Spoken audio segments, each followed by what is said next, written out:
Il-pensjonant ma nstabx ħati li tella filmati ta' pornografija ta' tfal fuq il-medja soċjali.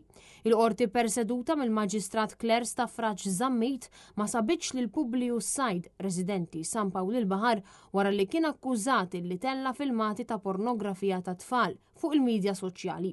Dan kif skont il-qorti, il-prosekuzzjoni naqset milli tipprova l-każ tagħha b'mod ċar. Sajd kien mixli lura fi frar tal-2023 kellu fil-pussess tiegħu pornografija ta' tfal illi huwa trasmetta online. Huwa kien akkużat ukoll li juża ħażin tamir elettroniku għal komunikazzjoni. Il-każ kien beda minn rapport minn National Center for Missing and Exploited Children fl-Istati Uniti, illi identifikat IP address li jintuża biex jittellu filmati pornografiċi li jinvolvu tfal.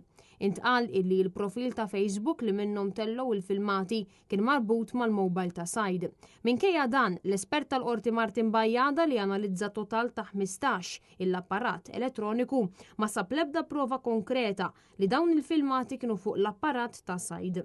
Wara li qiset numru ta' fatti l-qorti laħqet il-konklużjoni illi ma ntlaħaqx livell ta' provi meħtieġa mill-liġi kriminali u għal daqstant ma sabitux ħati illi wettaq dan ir-reat.